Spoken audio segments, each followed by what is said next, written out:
오늘은 특별히 교회력으로 예수님의 그 변모하시는 그러한 주일이기도 합니다. 오늘 여러분들과 함께 말씀을 나누면서 왜 예수님께서 마태를 통해서 예수님의 생애를 말씀해 주실 때 마태복음 16장과 더불어 17장에 예수님께서 변화산상에서 변화되어진 모습을 이곳에다가 기록해 놓으셨는가 하는 부분을 우리가 살펴볼 수 있었으면 합니다. 사실 예전에 처음에 이 신약 성경을 기록할 때도요, 뭐 장하고 절이 있었던 것은 아닙니다.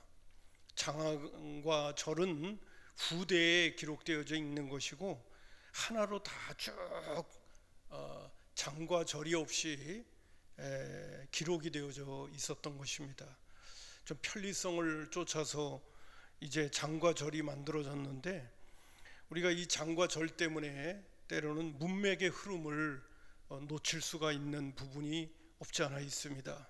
오늘 저는 여러분에게 이제 마태복음 16장과 17장에 있는 이 문맥의 흐름을 끊지 않고 연결시키면서 왜 예수님께서 제자들과 함께 가이사랴 빌립보 지경에서 말씀을 나누다가 이 17장으로 넘어오면서 이 변화산상에서의 사건을 기록해 주시게 되어졌는가 하는 부분을 여러분들과 좀 살펴보고자 합니다. 먼저는 예수님께서 가이사랴 빌립보 지경에서 제자들에게 너희가 나를 누구라고 하느냐고 질문을 할 때 베드로의 아주 위대한 대답이 주어지게 됩니다. 주는 그리스도시요 살아계신 하나님의 아들이라는 고백을 하게 되어지죠. 예수님은 보통 흐뭇하게 여기신 것이 아닙니다. 바요나 시몬아, 내가 정말 복이 있다고 하시면서 내가 너를 볼 때에 네 스스로가 알게 된 것이 아니라 하늘에 계신 아버지가 정말 가르쳐 주셨구나 라고 하시면서 크게 칭찬을 하셨습니다. 그리고 그 신앙 고백 위에 내 교회를 세우겠다고도 말씀해 주시고요, 천국 열쇠도 주셔서 땅에서 매면 하늘에서도 매이고 땅에서 풀면 하늘에서도 풀리는 그러한 큰 은총을 베풀어 주시는 그런 메시지가 오늘 본문 말씀 여러분과 함께 교독하기 전에 바로 전에 있었습니다. 그리고 나서 오늘 21절에 보면 이때로부터라고 하는 말씀이 나옵니다. 이 부분이 사실은 대단히 중요한 그러한 부분입니다. 이때로부터 예수님께서 예루살렘에서 고난당하시고 그리고 죽음을 당한 다음에 그걸로만 끝나는 것이 아니라 3일 만에 살아난다는 이야기까지 예수님께서 해주고 계시고요, 이제는 베드로와 제자들이 주는 그리스도시여 살아계신 하나님의 아들이라고 예수님에 대해서 인정을 하고 신앙 고백을 하는 모습을 보면서 이제는 그 예수님 되심이 이제 구체적으로 드러나기 위해서 예수님이 걸어가셔야 할 길이 있습니다. 그것은 고난과 십자가와 이 부활의 과정을 예수님이 통과하시지 않으면 베드로가 고백한 것처럼 주는 그리스도시요 살아계신 하나님의 아들로 그렇게 드러날 수가 없거든요. 그래서 예수님은 고난과 십자가와 부활에 대한 메시지를 해 주시게 되는 거죠. 좀 전만 하더라도 베드로의 신앙 고백에 대해서 예수님께서 크게 축복하시고 또 칭찬도 해 주셔서 베드로는 정말 신이 났고 또 아주 마음이 많이 들뜨지 않았나 그런 생각을 합니다. 근데 이 예수님께서 이 신앙 고백과 더불어 고난과 십자가와 부활에 대한 얘기를 하니까 베드로가 뭐라고 22절에 얘기를 하냐면, 베드로가 예수님이 그걸 또 붙들고요 항변까지 했다고 얘기를 합니다. 이 항변이라고 하는 것을 제가 설교 교환에다가 기록해 놓았습니다만은 그 헬라어 원문이 에피티마오라는 뜻입니다. 항변했다는 것은 도리어 예수님을 비난하고 꾸짖고 견책했다는 거예요. 이거는 베드로가 선생님이신 스승에게 해야 될 태도가 절대로 아닙니다. 예수님에게 이렇게 할 수가 없어요. 그것도 제자의 위치에 있어서. 그런데 어떻게 생각을 하게 되면 베드로의 신앙 고백을 예수님이 크게 칭찬을 해주시더니만 베드로의 마음이 기고만장해진 게 아닌가, 그런 생각이 드는 거예요. 또 나쁘게 좀 표현한다면 이건 뭐 하늘 높은 줄 모르게 된 것입니다. 그래서 예수님의 하시는 말씀을 들으면서 부활까지도 분명히 얘기를 해주셨는데 고난과 십자가만 들려왔는지 모르겠어요. 예수님을 향하여 뭐라 그러냐면 예수님을 꾸짖는 겁니다. 예수님을 비난하는 겁니다. 뭐라 그러냐면 그리 하지 마옵소서, 이 일이 결코 주께 미치지 않을 겁니다. 이렇게 얘기를 하는 거예요. 뭐 어떤 면에서는 내가 예수님 보호하겠습니다 라든지, 예수님 그러시면 안 됩니다. 지금까지 예수님의 인기가 보통 높아진 게 아닌데 무슨 그런 재수없는 소리를 하십니까? 왜 그렇게 힘든 이야기를 하십니까? 말도 안 되는 얘기를. 우리가 주님 따라간 거는 예수님이 이제 이 이스라엘 나라를 회복하게 되면 높은 자리 한 자리씩 차지하려고 지금 우리가 열심히 주님 따라가고 있는데 왜 죽는다는 소리를 하시고 왜 고난받는다는 소리를 하십니까? 하는 그런 의도가 이 내용 속에 담겨져 있는 것 같습니다.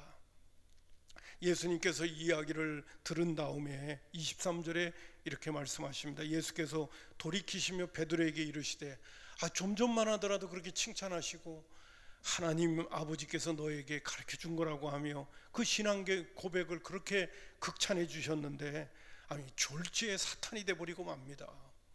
23절에 보니까 베드로에게 이르시되 사탄아 내게로 물러가라고 말합니다. 그리고 나를 넘어지게 하는 자다고 얘기합니다. 또 무슨 얘기까지 하냐면 네가 하나님의 일을 생각하지 않고 사람의 일을 도리어 생각한다고 말씀을 해주시게 된 것입니다. 여러분, 이 메시지 속에서는 우리에게 참 중요한 교훈들을 주고 있어요. 여러분, 오늘 내가 신앙생활 잘하고 있어도요, 오늘 저녁에 내 신앙은 사탄이 될 수가 있다는 사실을 말씀해 주고 있는 거예요. 우리는 우리의 신앙이라고 하는 거는요, 한순간도 천국과 지옥을 왔다 갔다 할 수 있는 존재가 바로 저와 여러분이에요. 그렇기 때문에 신앙생활이라고 하는 거는 한순간도 방심하면 안 된다. 그것을 오늘 이 본문 말씀은 우리에게 나타내 보여주고 있는 거예요. 영적으로 깨어 있으면 우리는 언제든지 사탄의 도구도 될 수 있다는 것을 우리에게 말씀을 해주고 계시는 거죠. 예수님께서 베드로를 향하여 사탄아 물러가라고 얘기하시고 네가 하나님의 일을 생각하지 않고 사람의 일을 생각한다는 거예요. 여러분, 여기서 우리가 생각해야 될 또 하나는 뭐냐 하면, 하나님의 일이라는 거는요, 여러분, 좋은 일만 있는 게 아니에요. 우리가 생각하고 기대하고 원하는 것하고 전혀 다른 그런 상황과 여건과 일이 하나님의 일이 될 수도 있다는 거예요. 여러분, 저와 여러분이 신앙생활에 천연병이었을 적에는 내가 예수 믿고 잘되고 예수 믿고 복받고 내가 예수 믿고 편안하고 예수 믿고 내 기대하는 것이 성취되기를 바라서 내가 예수를 믿었지만은, 내가 예수 믿은 다음에 주님의 뜻과 또 주님이 원하시는 삶을 뒤따라가면서 생각해 보면 하나님의 일이라는 게 내 기대대로만 되는 게 아니구나. 때로는 하나님의 일 가운데는 고난도 있을 수 있고 하나님의 일 가운데는 내가 원치 않는 그런 상황으로 내가 갈 수도 있구나. 이런 부분까지도 우리가 수용할 수 있어야 되거든요. 또 도리어 어떤 면에서는 육신적으로 세상적으로 좋은 일보다도 내가 주님을 위해서 때로는 희생하고 수고하고 땀을 흘리고 애쓰고 내 육신적으로는 하기 싫지만은 하는 그 일이 하나님께 영광 돌리는 더 좋은 일이 될 수도 있다는 거죠. 하나님의 밀알이 땅에 떨어도 죽지 아니하면 하늘 그대로 있고 죽으면 많은 열매를 맺는다는 말씀처럼, 여러분, 주님의 뒤를 따른다는 거, 하나님의 일이라는 게 어떤 때는 내가 기대하는 것과는 전혀 180도 다른 그러한 일이 우리의 삶 속에서 또 우리가 주님의 뒤를 따르는 길 가운데 전개될 수가 있다는 것을 오늘 본문 말씀은 우리에게 말해주고 있는 겁니다. 베드로가 그렇게 예수님에 대해서 신앙생활, 신앙 고백을 잘했다 하더라도 자신이 기대하고 있었던 그러한 미래는 지금 주님이 걸어가시겠다는 그 길하고는 전혀 상반되는 일이었거든요. 그래서 예수님 절대로 그러면 안 됩니다 라고 얘기했을 때 졸지에 그는 사탄이 돼버리고 말고 네가 하나님의 일을 생각하지 않고 사람의 일을 생각하는 사람으로 전락해버렸다고 예수님께서 호되게 말씀을 해주시는 내용을 우리는 접하게 되는 것입니다. 그리고 예수님께서 안타까운 마음으로 베드로와 같이 이렇게 그러면 안 된다고 하면서 너가 하나님의 일을 생각하지 않고 사람의 일을 생각하고 있는 그 모습을 보면서 예수님께서 아주 중요한 제자의 길을 그들에게 교훈으로 주고 계시는 겁니다. 여러분 24절을 보세요. 그러면서 예수님이 이렇게 합니다. 이해라는 단어가 참 중요한 겁니다. 이해, 그 이전에 도리어 사람의 일을 생각하는도다 하시고 이해라고 하는 거예요.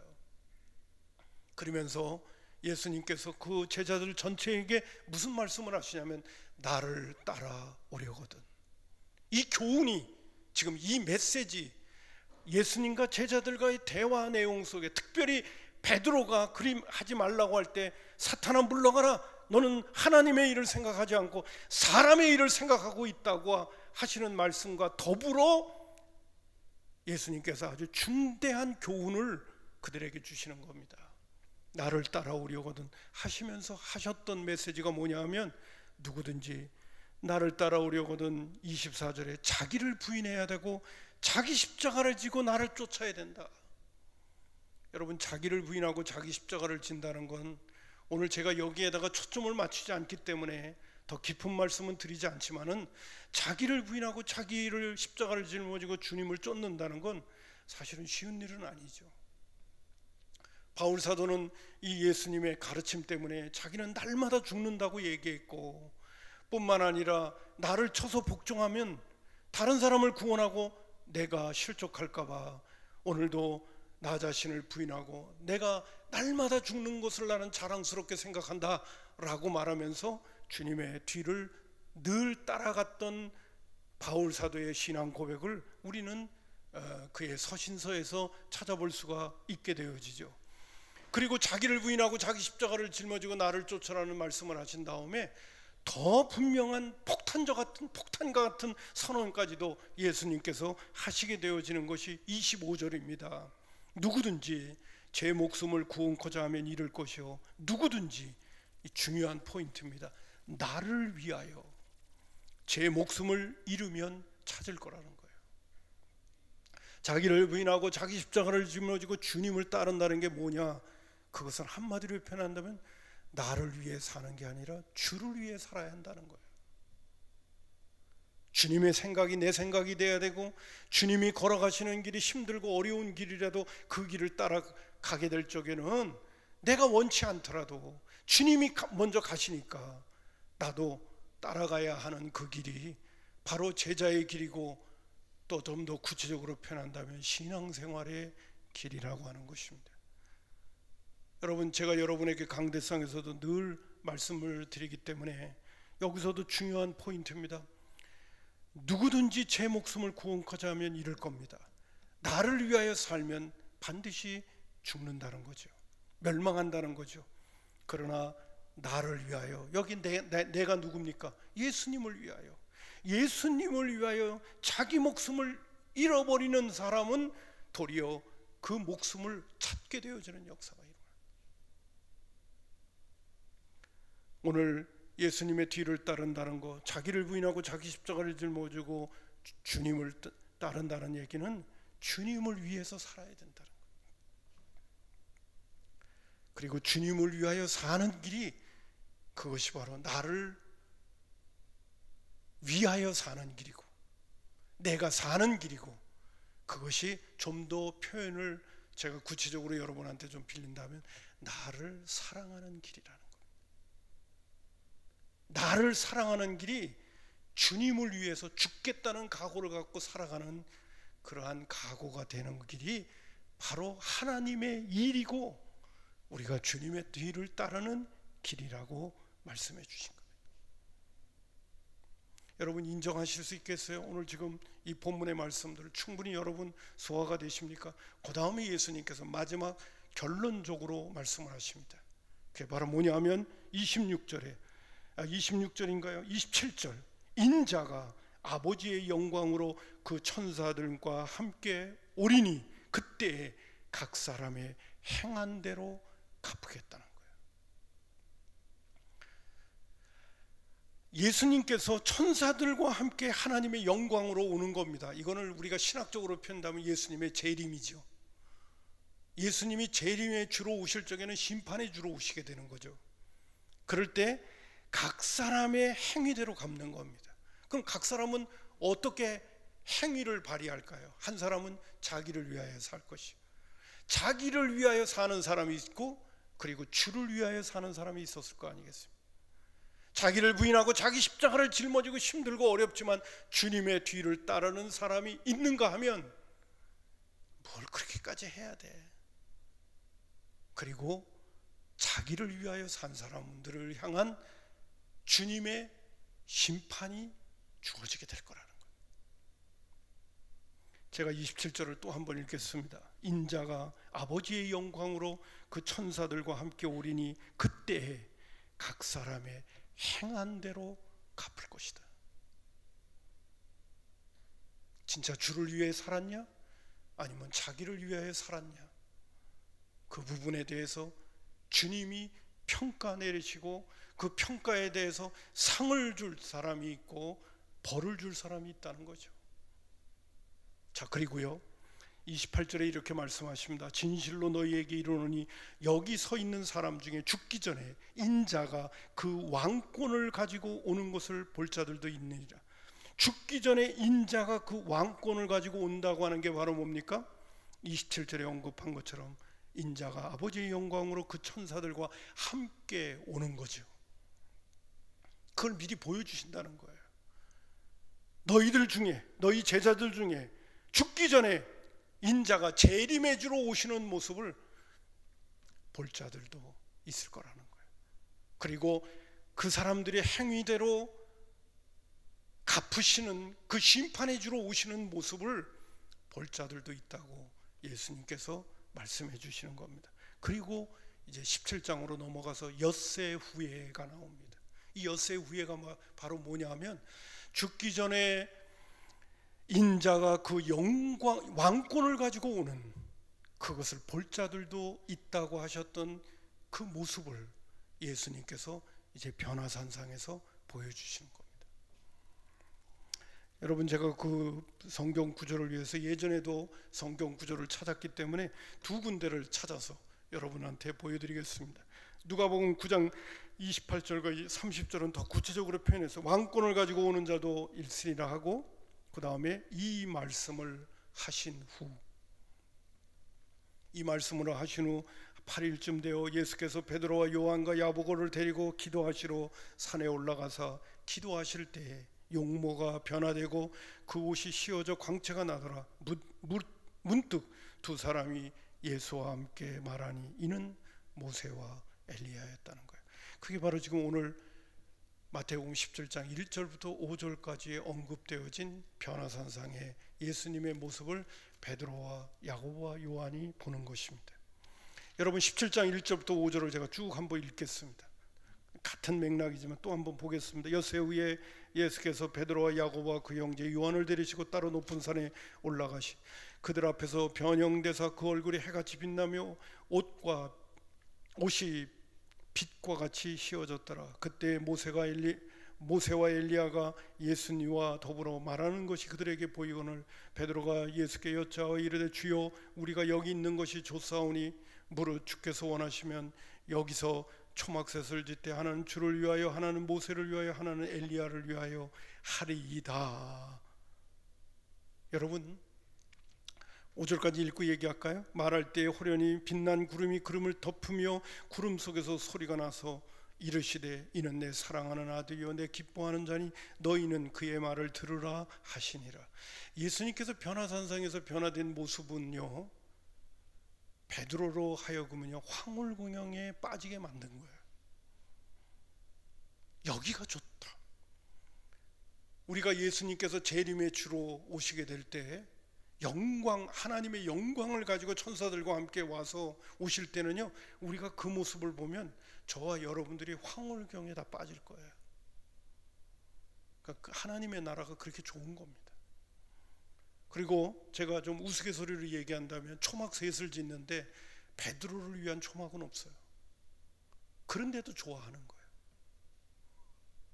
예수님과 모세와 엘리야를 위하여 초막 셋을 짓고 여기 있겠다고 하는데 자기 집도 없는데도 여기가 있는 게 좋다고 얘기합니다.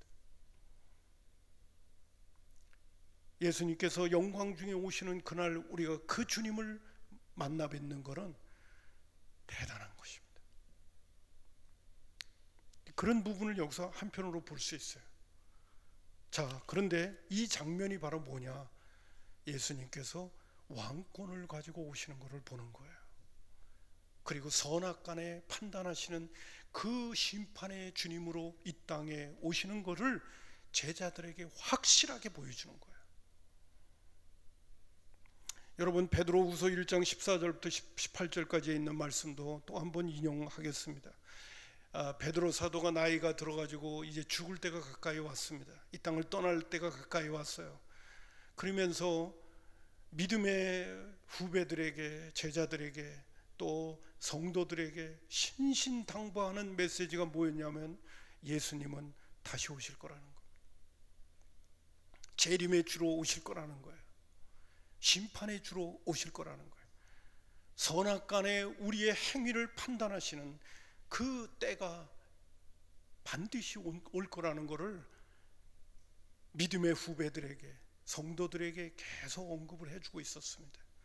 그랬더니 어떤 거짓 교사들이 뭐라고 그러냐면 그것은 공교로운 일이다, 꾸며낸 이야기라고 얘기를 하는 겁니다. 그래서 오늘 이 메시지 가운데 베드로후서 1장 14절부터 18절까지 이렇게 합니다. 나도 나의 장막을 벗어날 것이 임박할 줄을 알미라. 내가 힘써 너희로 하여금 내가 떠난 후에라도 어느 때나 이런 것을 생각나게 하려 하노라. 우리 주 예수 그리스도의 능력과 강림하심을 너희에게 알게 한 것이, 그리스도의 능력과 강림하심을 너희에게 알게 한 것이, 이게 예수님께서 재림하시는 거거든요. 다시 오실 주님에 대한 이야기를 하는 거거든요. 그것을 어떤 사람들은 뭐라고 하냐면 교모히 만든 이야기를 따른 것이 아니요, 그러니까 교모한 이야기를 만들었다고 얘기하는 사람들도 있다는 거예요. 절대로 그렇지 않다는 거죠. 교모임 만든 이야기를 따른 것이 아니요, 우리는 그의 크신 위엄을 친히 본 자라. 지극히 큰 영광 중에서 이러한 소리가 그에게 나기를 이는 내 사랑하는 아들이요 내 기뻐하는 자라 하실 때에 그가 하나님 아버지께 존귀와 영광을 받으셨느니라. 이 소리는 우리가 그와 함께 거룩한 산에 있을 때 하늘로부터 난 것을 들은 것이다. 이때가 언제입니까? 지금 오늘 저 여러분에게 만들어 말씀드리는 변화산상에서의 베드로와 야고보와 요한의 경험이었습니다. 왜 예수님께서 제자들에게 죽기 전에, 너희들이 죽기 전에 인자가 그 왕권을 가지고 오는 것을 볼 자들도 있다고 하시고, 왜 이 변화산상에서 특별히 베드로와 야고보와 요한에게 이 변모되어진 영광스러운 주님의 모습, 재림의 주님의 모습을 왜 베드로와 야고보와 요한에게 보여줬을까요? 왜 보여줬을까요? 그것은 바로 주님의 뒤를 따르는 것은 자기를 부인하고 자기 십자가를 짊어지고 따라야 되는 이 길이 힘들고 어렵지만은, 그리고 자기를 위하여 사는 것이 아니라 주를 위하여 사는 것이 힘들고 어렵긴 하지만은 반드시 하나님이 갚으실 때가 찾아온다는 것을 말씀해 주시기 위해서, 반드시 하나님이 다시 오셔서, 우리 주님이 재림의 주님으로 오셔서 선악간에 판단하실 때가 온다는 것을 이야기하면서, 지금은 나의 뒤를 따르는 것이, 주님의 뒤를 따르는 것이 자기를 부인하고 자기 십자가를 짊어 지고 또 자기를 위해 사는 것이 아니라 주를 위하여 사는 그 길이, 또 사람의 일이 아니라 하나님의 일을 위하여 살아가는 그 길이 때로는 힘들고 어렵고, 내가 기대하는 것이 아닌 주님이 원하시는 그 길이 때는 나에게는 고달프더라도 반드시 주님이 갚으실 때가 있다는 거예요. 그 믿음을 가지고 오늘 자기를 부인하고 자기 십자가를 짊어지고, 그리고 자기를 위해서가 아니라 주님을 위해서 이 길을 걸어가야 된다는 거예요. 당장 눈앞에 보이는 어떠한 효과를 위해서, 내가 주를 위하여 이만큼 충성했더니 하나님이 이런 걸 나에게 주시더라라는 것이 아니라, 오늘 우리가 육신을 입고 이 땅에 사는 날 동안에 우직하게 주님의 뒤를 따르는 그 길이 때로는 다른 사람들이 인정해 주지 못하고, 또한 내가 가는 그 길이 고달프고 힘들다 하더라도 반드시 주님은 그날에 우리에게 평가하시면서 우리를 갚으시는 그 은혜의 그 초점을 바라보면서 오늘 주를 위하여 충성해야 되고, 주를 위하여 봉사해야 되고, 주를 위하여 헌신할 줄 아는 사람이 돼야 한다는 것을 오늘도 제자들에게 먼저 말씀해 주시고, 그 모습을 확실하게 보여주시면서 주님의 때가 있다는 것을 말씀해 주시게 된 것입니다.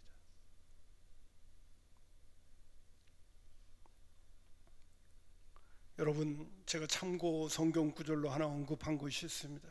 고린도후서 5장 10절에도 이는 우리가 다 반드시 그리스도의 심판대 앞에 나타나게 되어 각각 선악간에 그 몸으로 행한 것을 따라 받으려 함이라고 말해주고 있습니다.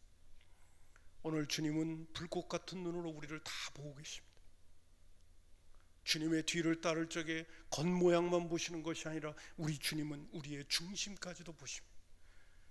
내가 오늘도 나의 동기가 어떤 마음을 가지고 지금 주님을 따르고 있는지를 주님은 다 알고 계십니다. 그리고 선악간에 판단하실 그날을 오늘도 기다리고 계시면서 우리의 삶을 평가하고 있다는 사실입니다. 저와 여러분이 오늘도 지혜로운 하나님의 사람으로 믿음 생활을 한다는 것은 지금 당장 어떤 효과가, 내가 주님을 위하여 이만큼 희생하고 수고하며 이런 결과가 나에게 나와야지 라는 것이 아니라, 저와 여러분은 그날에 주님이 재림의 주로 우리에게 오시는 그날에 내가 주님 앞에 어떻게 평가받을 것인가, 거기에다가 우리의 믿음의 초점을 맞춰야 된다는 것.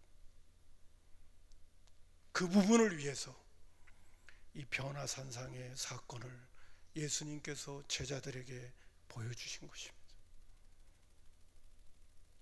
나를 따라오려거든 자기를 부인하고 자기 십자가를 짊어지고 주님의 뒤를 따르는 것이 결코 헛된 일이 아님을, 주를 위하여 사는 일이 결코 어리석은 일이 아님을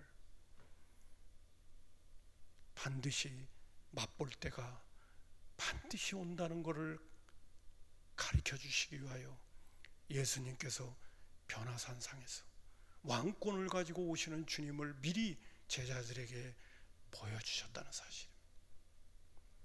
오늘 우리 모두가 다 하나님의 일이 무엇인가도 다시 한번 생각하고 주님의 뒤를 따른다는 것이 얼마나 중요한 것인가를 우리가 잘 생각하면서 우리 모두 주님, 나에게 믿음을 더하여 주옵소서. 당장 내 눈앞에 주어지는 어떤 결과에만 연연하지 않게 해주시고, 내 기대에만 연연하지 않게 해주시고, 주님 앞에 서는 그날을 믿음으로 바라보며 오늘을 하나님의 뜻을 받들어서 말씀이 모든 것들의 기준이 된다는 것을 잊지 않고 말씀의 사람으로 살아갈 수 있도록 은혜를 달라고 기도하며 믿음 생활을 해 갈 수 있는 저와 여러분이 되어야 될 줄로 믿습니다. 기도하겠습니다. 고마우신 아버지 하나님,